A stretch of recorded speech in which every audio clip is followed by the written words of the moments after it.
2026 ජූනි මාසේ 16 වෙනිදා වන විට දිවයින පුරා ඩෙන්ගු රෝගීන් 42807ක් වාර්තා වෙලා තියෙනවා. මරණ 27ක් වාර්තා වෙලා තියෙනවා. මේන් වැඩි වශයෙන්ම රෝගීන් වාර්තා වීම දක්නට ලැබෙන්නේ බස්නාහිර පළාතේ. වැඩි වශයෙන් ගත්තොත් කොළඹ, ගම්පහ, මාතර, රත්නපුර, කළුතර, ගාල්ල, නුවර, කොළඹ මහනගර සීමාව, හම්බන්තොට, කෑගල්ල, කුරුණෑගල, මඩකලපුව, පුත්තලම දිස්ත්‍රික්කවල තමයි රෝගීන් වැඩි වශයෙන් වාර්තා වෙන්නේ. මේ මරණ 27න් 6ක් පිරිමි මරණ ලෙසත් ඉතුරු 21ම ගැහැණු මරණ ලෙසත් තමයි හඳුනාගෙන තියෙන්නේ. මහ ජනතාවගෙන් ඉල්ලා සිටිනවා විශේෂයෙන්ම මැයි මාසයට සාපේක්ෂව ගත්තොත් ඩෙන්ගු රෝගයේ වර්ධනයක් තියෙනවා ජූනි මාසෙදී. ඒ නිසා තමන්ගේ පරිසරය මදුරුවන්ගෙන් තොර කලාපයක් බවට පත් කර ගැනීම සඳහා සෑම සතියකම අඩුම තරමේ මිනිත්තු 30ක් යොදලා තමන්ගේ පරිසරය සුද්ධ කර ගැනීමට දායක වෙන්න කියලා. මොකද ඒකෙන් අපිට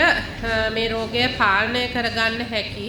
නොයෙකුත් උණ රෝග පැතිරෙනවා. කියන්නේ සාමාන්‍ය වෛරස් උණ, ඉන්ෆ්ලුවෙන්සා, මී උණ, ඩෙන්ගු උණ මේ රෝග පැතිරෙනවා. එයින් ගත්තහම ඩෙන්ගු උණ තමයි සංකුලතාවලට යන්න පුළුවන් කියන රෝගය. ඒ නිසා යම්කිසි කෙනෙකුට තියෙනවා නම් විශේෂයෙන්ම නිරෝගී පුද්ගලයෙක් නම් දින දෙකකට වඩා උණ තිබුණොත් දින දෙකක් යනකොට සුදුසුකම්ලත් වෛද්‍යවරයෙක් හම්බෙලා Tamanට තියෙන ඩෙන්ගුද නැද්ද කියලා සැකහැර ගන්න ඕන. ඒව කර ගැනීමෙන් අපිට මරණ වළක්වා ගන්න පුළුවන්.